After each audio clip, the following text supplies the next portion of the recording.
శనగపిండి వేసుకుందాం. దీంట్లో కొంచెం ఉప్మా రవ్వ, 1/3 ఉప్మా రవ్వ, ఆల్ మసాలాస్, ధనియాల పొడి, జీలకర్ర పొడి,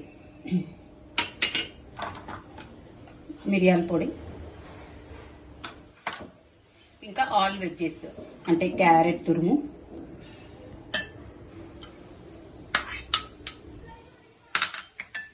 క్యాప్సికమ్ తురుము, ఇది వచ్చేసి అల్లం తురుముంది, సొరకాయ తురుము, ఉల్లిపాయ, పచ్చిమిరపకాయలు ఆల్రెడీ దీంట్లోనే వేసాను,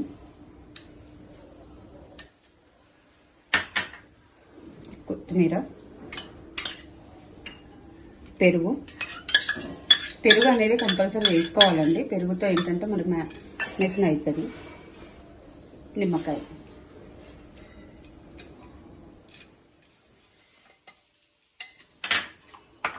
సరిపడా ఉప్పు,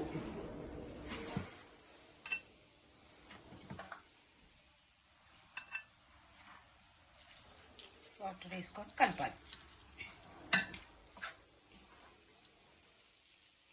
కలిపేసి ఇది ఒక అరగంట వరకు మనం దీన్ని సోక్ చేసుకుంటే పొంగనాలు వేస్తే చక్కగా బాగా ఉడికి బాగా వస్తాయి.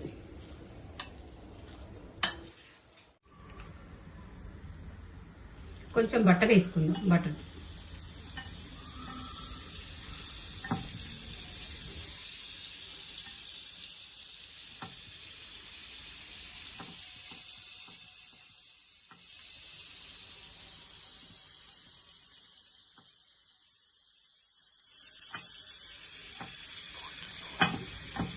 వేసుకున్నాక చూడండి బ్యాటర్ కూడా వేసేసుకున్నాం.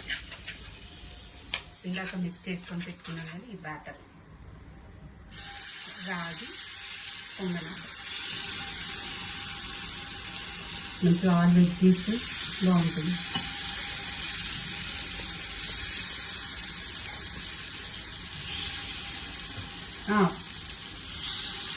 కానీ ఇది కుక్ అవ్వడానికి కొంచెం ఒక 5-10 మినిట్స్ పడుతుందండి మంచిగా.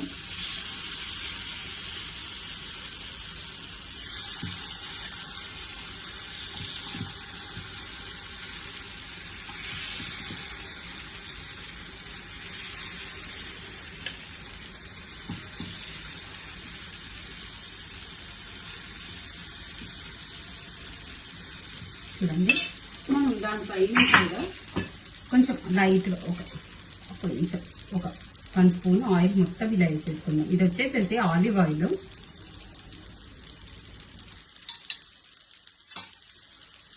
స్టీమ్ అవుతుంది. కొంచెం మనం ముట్ట పెట్టేసుకుంటే చక్కగా స్టీమ్ అవుతుంది.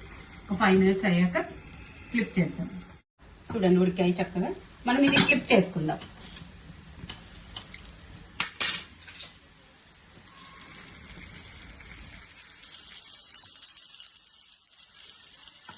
కొంచెం తిప్పుకుందాం, వేడికి బాగా తగులుకుందాం.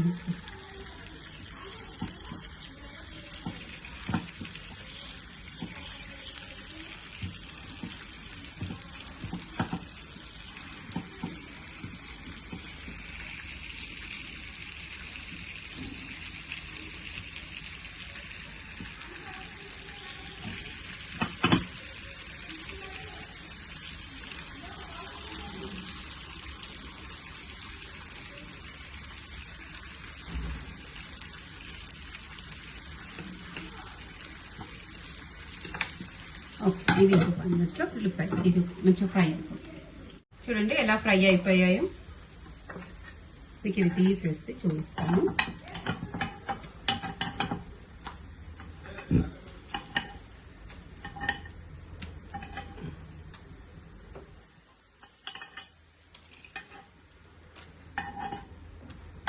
చూడండి ఎక్కువ ఆయిల్ లేకుండా చక్కగా ఫ్రై అయిపోయింది. ఈ చట్నీ చేసుకుందామండి, కొత్తిమీర చట్నీ. ఇది ఎలా చేయాలనేది సేమ్ కొంచెం మనకి ఎట్లా అంటే కట్లెట్స్ లోకి అండ్ ఈ గుంట పొంగనాల్లో కూడా మనం వేసుకొని తినచ్చు. ఇది చూడండి, ఇది పచ్చిది కొత్తిమీర ఇలా వేసేసి దీంట్లో సరిపడా ఉప్పు అండ్ దీంట్లో స్పెషల్ ఏంటంటే పెరుగు వేసుకోవాలి. చలో ఇది మిక్సీ వేసేసుకోవాలి. రెడీ అయిపోయినాయి మన రాగి పొంగనాలు. ఇది టిఫిన్ లాగా స్నాక్స్ లాగా కూడా తినొచ్చు. టేస్ట్ అయితే చాలా బాగున్నాయి ఇవి. మీకు నచ్చితే లైక్ అండ్ షేర్.